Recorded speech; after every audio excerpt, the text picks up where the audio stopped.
TLO, what's poppin'? We are on Twitch. We are live, but by the time you see this, we won't be. So just leave a like, comment, subscribe, turn on your post notification bells. Let's continue to grow the family from Chicago to the UK. Don't forget, if you miss a live and you want to catch up on previous lives and things of that nature, or be ready for the future lives, you know what I'm saying, go to www.twitch.com and put in, where is it at? Did I delete it? Oh, no, here it is. There it is. You see the updates? I know y'all see the updates for the Twitch, man. Hey, listen, shout out Ty on Cam, man. Anyway, man, and also, before we start, we do have Patreon, and we got merch. The link to all of that is down in the description. But this is Cleaning Up After Nightmare Tenants. This is on a channel called Filth. Let's get into it. But before that, copyright disclaimer under Section 107 of the Copyright Act 1976. Allowance is made for fair use for purposes such as criticism, comment, news reporting, teaching, scholarship, and research. Fair use is a use permitted by copyright statute that might otherwise be infringing. Non-profit, educational, or personal use tips the balance in favor of fair use. No copyright infringement intended. All rights belong to their respective owners. You get me? Yeah. But first, up and down the UK, behind the facades of our local suburban streets, or hidden from view in the myriads of tower blocks, often there lurks a grim secret, only revealed when the authorities are alerted by a local resident or passerby. Here in Leicester, extreme cleaners Dave and Graham have been called out by the council to a private property next door to a council tenant who's been complaining about an infestation of rodents coming from the private house. Using their powers to force entry to the property, the council have learnt from the owner that their tenants have disappeared, leaving the property in a terrible state. So this is a council flat. What Dave and Graham are about to discover isn't the best start to the day. Oh my God. Yeah, terrific.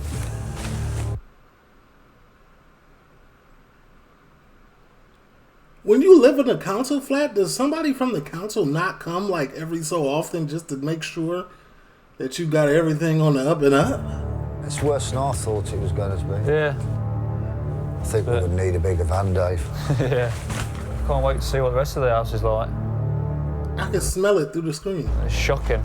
As they venture further into the property, as well as the tons of rubbish, the whole house is covered in mouse droppings. It seems the tenants have done a runner, leaving the mice behind. Even for... Are those used pads? Was that what I just seen? I'm not going to rewind it because, you know. Extreme veteran Dave, this place seems already to Oh, there have it is. got the better Oh, of diapers. When you see it like this, you think to yourself, why do I bother? I don't know, I'm lost. I don't know what to say. This is the worst I've been on. So there's nothing for it but for Dave and Graham to make a start by trying to clear a path from the front door into the house. No sooner are they in than they discover the first of many horrors, an absolute proof of the source of the neighbour's infestation of mice. Oh, what you found there, Dave? It's a squished mouse. There's just so much rubbish. They've been living under that and it's just been stood on. Oh, there's another one. The mouse that lived in the shoe. Probably the smell of the shoe that killed it. Bro, that is... they are brave. They are beyond brave. For the boys, this two-bedroomed house will take them at least a week to clear while they set about removing the tons of rubbish. But it's yet to reveal some of its worst surprises. I ain't even gonna lie to you. I couldn't even do it. I would have walked out. They muted it? What's going on? In the loft. Oh, okay. Hold on, we can continue. Problems with flies coming in the autumn to overwinter. If they're not treated, they just stay up there until the spring. When the days get a little bit longer, they start becoming active and they keep coming into the room. So we're going to annihilate them. The first thing for Dave to do is to have a quick peek in the loft to see the extent of the problem. Okay, let's have a look. Oh, plenty of flies. Don't look too bad at the moment, but once we switch the machine on, there's going to be considerably more action than this. I'll probably get in trouble for it because there'll be dead flies all over the floor, but needs must. So Dave fetches the aerosol generator containing an insecticidal mist which attacks the fly's nervous system. This will kill 99.9% of them. I mean, there might be some tucked away up in the felt or something, but it is very, very penetrating stuff. She'll be happy after we've done this. That's what she said. After switching the generator on, it only takes about 30 seconds for the machine to emit enough mist to do the job. Don't take long, they're very powerful machines. I don't know if you can see the insecticide puffing about in there. Here we go. Here come the first customers. Within about a minute or so, the insecticide is beginning to take its toll. And Dave also seems pretty happy with the results in the loft. Oh, it's got moving. You can see how much more activity there is now compared to when you first went up there. Cluster flies don't seek to lay their eggs on household food like bluebottles, but instead their larvae are parasites of the common earthworm. Either way, it looks like this lot won't be bothering anyone else again. That is disgusting. I mean, this one looks like they couldn't, you know what I'm saying? They couldn't help what happened. Something happened, they got in, they laid eggs, and The fat lady is... Pull all the pieces. and they just multiply. That's it. Like, yeah, that's true. Where is Buddy Mask? Son. Back in Leicester, Dave and Graham are making slow progress in returning the two-bed house to some sort of normality. Surprisingly, there's a lack of evidence of any drug abuse, which is normally par for the course with this type of extreme clean. In these cases, the cleaning team have got to deal with needles and drug paraphernalia. It makes you feel sick, really, because there's no reason to live like this at all. Like, you know, it's just... Literally, I have the ticket number 2 from seeing this. I have my stomach is bubbling. Unbelievable. It's just shocking, really. Makes you feel numb. There's no drug use, there's no signs of medication. There's DVD players and there's modern stuff in here and everything like that. It looks like there's nothing wrong with them. It's just that they can't be arsed, basically. It's just pigs, animals. Now they've made a path from the front door into the living room, the next job is to remove all the big items such as the sofas, so the boys can get better access to the tons of rubbish. But by moving the big items, they disturb some of the hundreds of curdled milk bottles strewn all over the house. That's got mushrooms. Oh, God, that one stinks. We've got mushrooms in that one. That's the beauty, that is. Oh. It's like something you find in a laboratory. I think these milk Yeah, bottles I really be drinking milk by the liter too, man. I'm glad that I'm lactose and I can't have that much. My milk is good, but like when they get to separating, you really know like this is what this made of. That's disgusting. breeding, Dave. For Dave especially, the smell of rancid milk is too much to bear. It's like sick, but you know, when you smell sick, it gets in the back of your throat and makes you want to be sick. It's the first time I've ever smelled it like that, and it's the worst. After a few hours of hard graft, they've made good headway in the front room. It's now time to move on to the dining room, a It's not. The front room not done? step nearer to the nightmare kitchen. For Dave, having forgot his mask, the smell of milk bottles is now becoming virtually unbearable. God, Dave, I bet you wish you had a spare mask. I think I'm going to throw up. Smells unbelievable. To Graham's amusement, he's unearthed what seems to be an old job vacancy. I've just found a job here. He wants a job as a cleaner. That's pretty ironic. Experience preferred, but not... Wage was £5.35 an hour. essential. As training can be given, duties involve Excuse me? vacuuming, dusting, mopping, cleaning toilets and toilet area.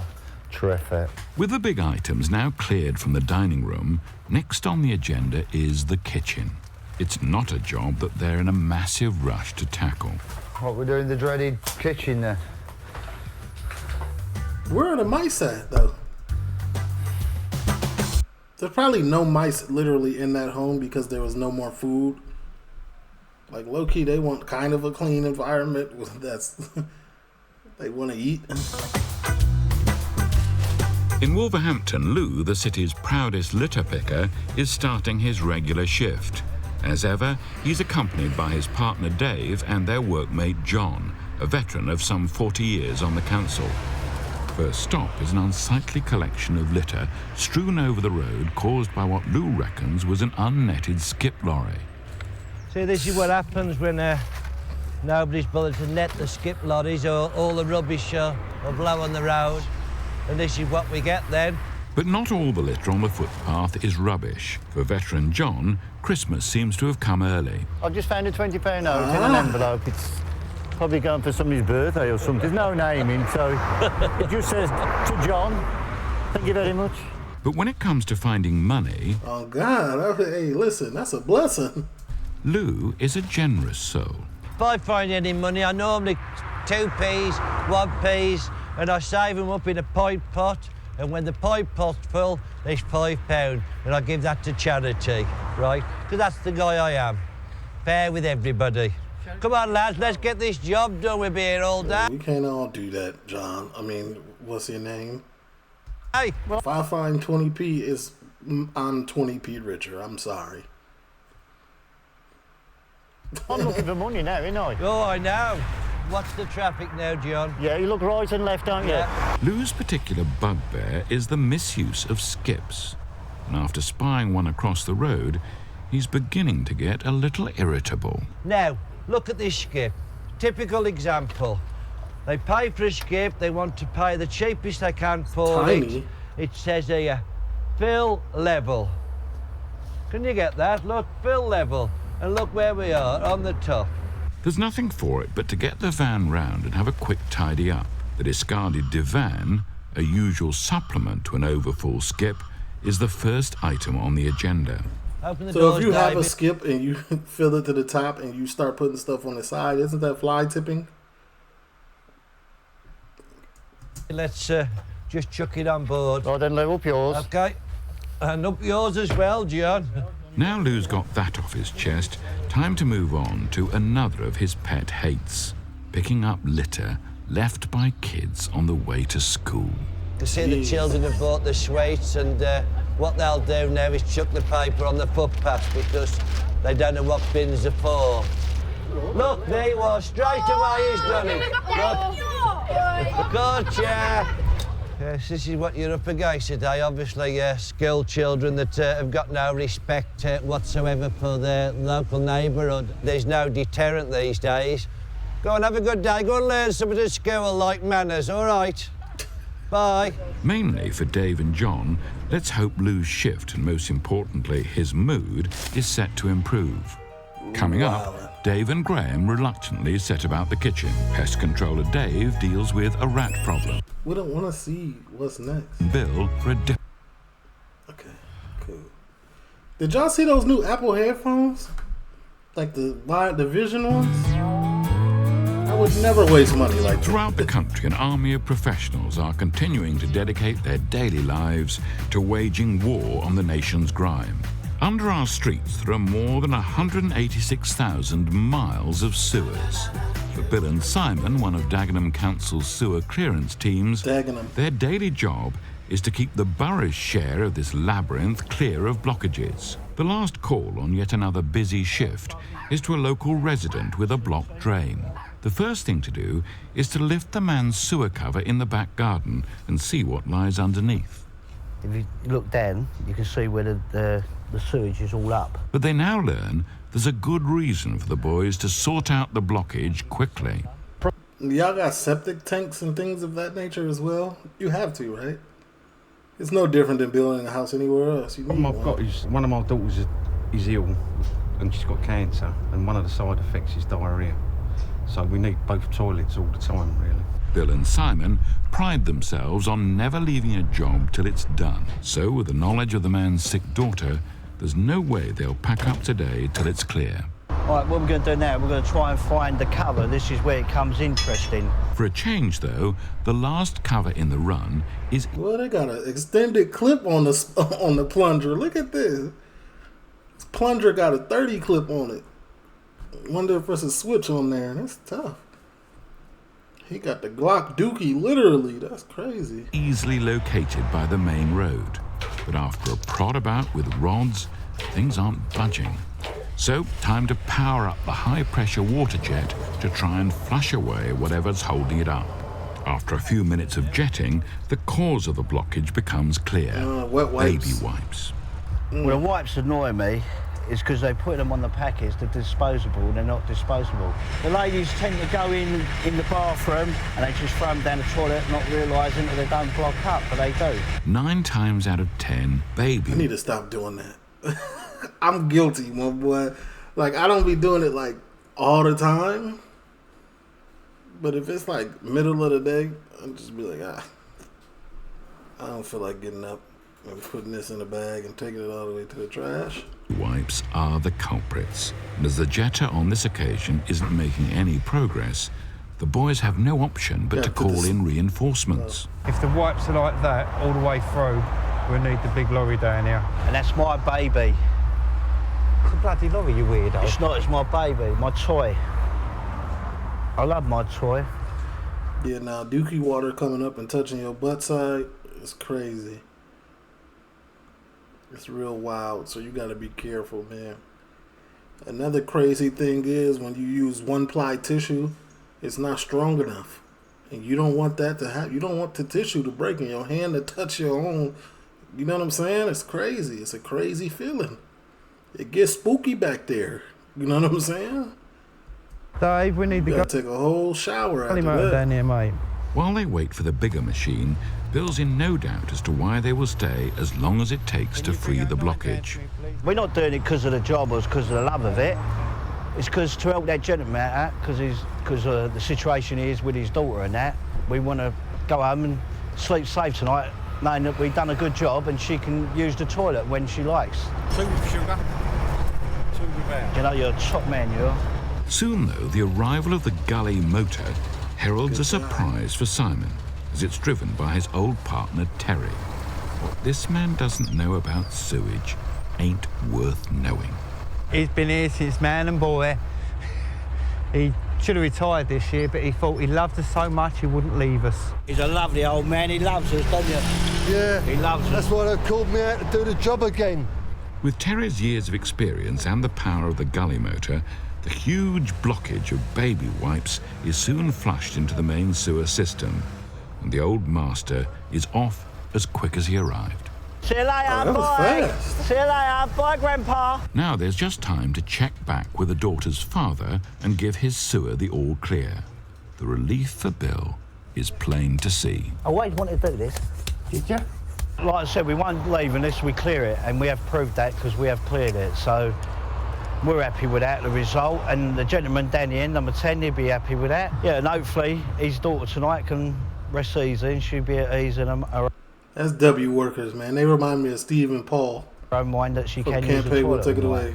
So it's been a difficult day, but the boys can pack up knowing that their total commitment has helped out someone who really needs.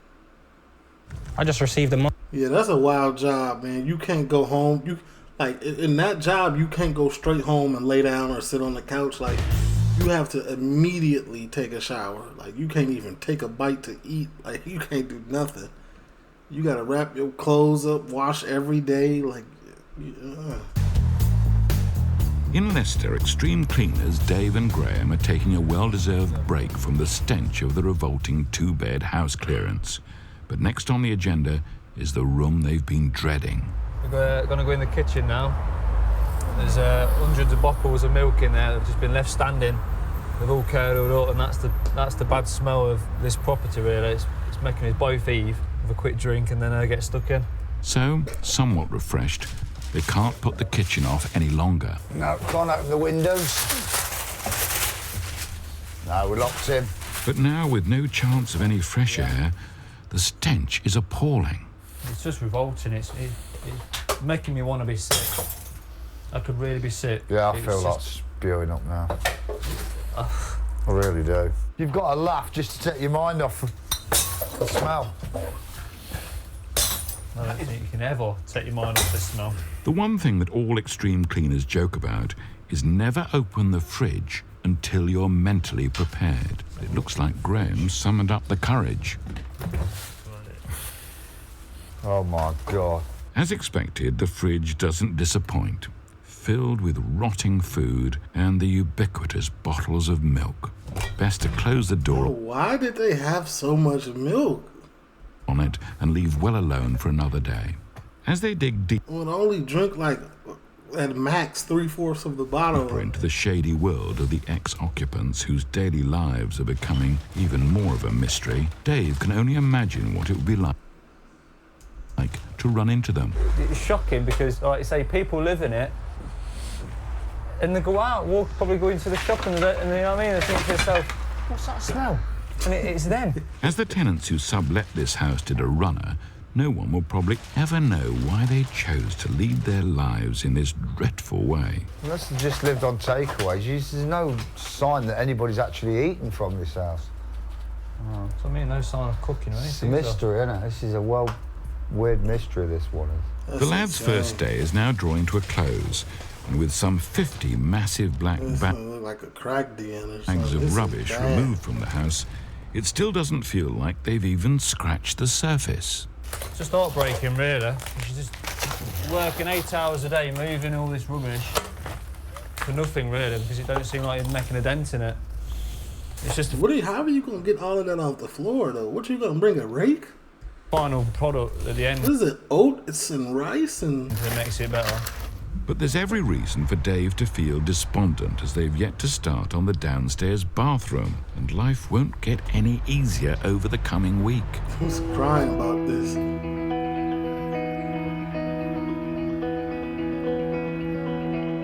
In the Cotswolds, pest controller Dave, fresh from his success in dealing with the cluster flies, has arrived at his second job of the day, a garden where rats are doing everything they can to try to get into a cottage. This is a return visit for Dave, so the priority is to check on the bait he laid in the inspection chamber. This was where the bait was attached before, on the wire.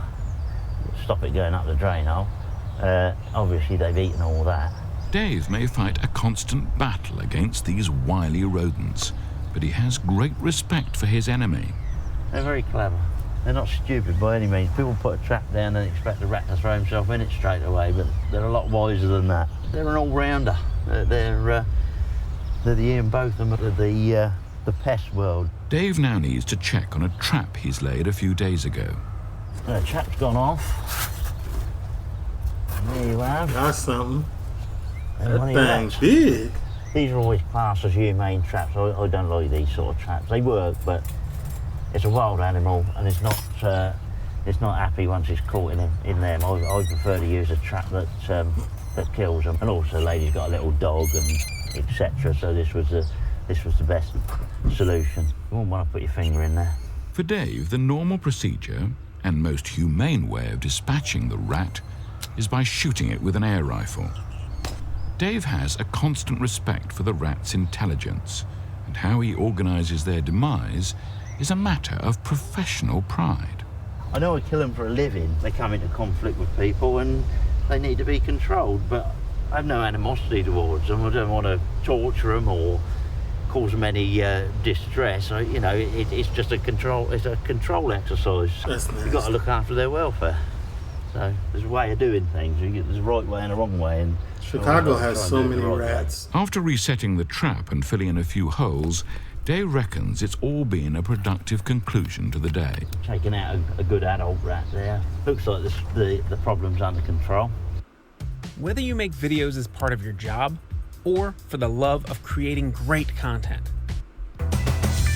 The stream lagging. I got 0 drop frames. Internet booming real nice today. It's probably maybe it's just yours. Up in Wolverhampton, litter pickers Lou, Dave and John have had their daily routine interrupted to answer a call to clear a dead cat from the pavement of a busy main road. This rather depressing distraction from the daily routine is not helping Lou's mood. Neither is a local lad wanting to take a closer look. Is that your cat? Is that your cat, mate? Used to be. Nah, not really. Thank God for that. But on this occasion, Lou's not going to let his despair at some of the antics of the general public. It's the end of that laptop. Well, lads, get her back, lads, and you've got a ticket, have you? John, has your Jodie still got her cat? Yes. She'd be a bit upset if it was hers, wouldn't she? She would be if she saw this. Yeah. I'm a cat lover myself. I used to have cats myself, and cats will go where they want. And this one was unlucky, he's got hit by a motor car. Hopefully we can try trace it back to its owner or what have you, and get a result. Where mine is. I got a cat somewhere. After the short journey to the Colwell Street depot, the first thing is to run a scanner over the carcass to see if the cat has an identity chip. We're just reading now, and he's telling me there's no tag found. So obviously this cat has not been microchipped. So we've got no way of tracing the owner. Then if I do see it in the newspaper, I will get in touch with the people. Now, this will go into the fridge now here for 7 days. If nobody claims it for it goes to the pet incinerator to be incinerated. Some big stuff in there. Not just chucked in the tip or anything like that. They're well looked after. We treat the animals as if they was our own. For Lou and the boys, their work here is over. It may not have been the best day for Lou, but perhaps someone may at least claim the cat. Since the filming of the show, Dave and Graham have braved the bathroom and transformed the two-bedroom How dare they not show them clean the bathroom that we waited to watch the whole time. house. The owner will have it refurbished and put on the market as soon as possible. But alas, within the 7 days allowed, no one claimed Lou's dead cat. Get over it, Lou. TLO, leave a like, comment, subscribe, turn on your post. I'm gone.